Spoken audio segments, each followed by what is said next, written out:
ఒక పక్క అధికార పక్షం నియోజకవర్గాల వారీగా ఇన్ఛార్జ్లను ప్రకటిస్తూ ఎన్నికల ప్రచార బరిలోకి దింపుతుంటే ఇంకా మనం పొత్తులు పంపకాలు అంటూ కాలయాపన చేయడం సరికాదంటూ పవన్ రంగంలోకి దిగారు. ఏపీలో ఎన్నికలు సమీపిస్తున్నాయి. ఎన్నికల నాటికి ఆయా నియోజకవర్గాల్లో పార్టీని పటిష్టం చేసుకునేందుకు అసెంబ్లీ సెగ్మెంట్లకు సమన్వయకర్తల అవసరం ఉంది. అన్ని రకాల చర్మ సమస్యలకు శాశ్వత పరిష్కారం ఈ శ్రీత 9281458181. వైఎస్ జగన్ ఇప్పటికే పలు స్థానాలకు ఇన్ఛార్జ్లను ప్రకటించారు. జనసేన అధినేత పవన్ కళ్యాణ్ సైతం సమన్వయకర్తల్ని నియమించారు. విశాఖ పర్యటనకు వెళ్లిన జనసేనాని స్థానికంగా ఉన్న ముఖ్య నేతలతో సమావేశమై స్థానిక అంశాలపై చర్చించారు. అనంతరం ఉమ్మడి విశాఖ జిల్లా పరిధిలోని 4 అసెంబ్లీ స్థానాలకు సమన్వయకర్తల్ని నియమించారు.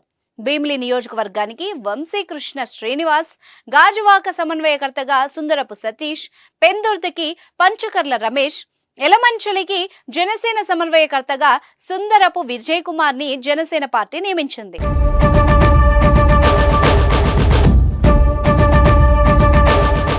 అయితే ఉమ్మడి విశాఖ జిల్లాలో 4 స్థానాల్లో బరిలో నిలవాలని జనసేన నిర్ణయించినట్టు తెలుస్తోంది.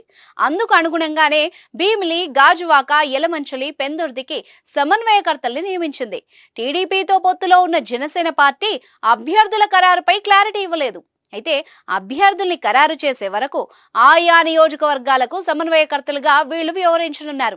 మరోవైపు అనకాపల్లి లోక్సభ సీటులో మెగా బ్రదర్ నాగబాబును బరిలో నిలపాలని జనసేన నిర్ణయించింది. అనకాపల్లి ఎంపీ సీటుకు నాగబాబు పోటీ చేస్తారని ఇటీవల కాలంలో ప్రచారం జరుగుతోంది. ఈ ప్రచారానికి అనుగుణంగానే ఆ సీటులో మెగా బ్రదర్ నే బరిలో నిలపాలని పవన్ కళ్యాణ్ నిర్ణయించినట్టు తెలుస్తోంది.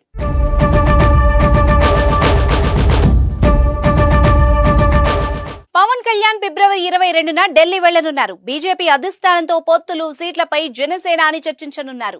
టీడీపీ, జనసేన, బీజేపీ కూటమిగా ఎన్నికలకు వెళ్లాలన్నది పవన్ కళ్యాణ్ ఆలోచన. అయితే బీజేపీ 20 అసెంబ్లీ, 7 ఎంపీ స్థానాలు అడుగుతున్నట్టు తెలుస్తోంది. ఈ నేపథ్యంలో మరోసారి ఢిల్లీకి వెళ్లనున్న పవన్ కళ్యాణ్ టీడీపీతో పొత్తు, సీట్ల సర్దుబాటుపై ఫైనల్ డెసిషన్ తీసుకోనున్నారట. ఆ తర్వాత జనసేన అభ్యర్థుల్ని సైతం ప్రకటించే అవకాశాలు కనిపిస్తున్నాయి. సీట్ల కేటాయింపులో ఆశావాహుల్లో ఎవరికైనా సీటు రాకపోయినా పార్టీ సముచిత స్థానం కల్పిస్తుందని పవన్ హామీ ఇచ్చినట్టు తెలుస్తోంది. పార్టీ విజయానికి జన సైనికులు అందరూ కలిసికట్టుగా పనిచేయాలని పవన్ సూచించారు. మొత్తానికి ఈ వారంలో జనసేన అభ్యర్థుల్ని ఫైనలైజ్ చేసి ముమ్మరంగా ప్రచారం చేయాలని చూస్తోంది. ఎన్నికల బరిలో నిలిచే అభ్యర్థులు ఎవరెవరు అవుతారోనని జన సైనికులు సైతం ఉత్కంఠగా ఎదురుచూస్తున్నారట.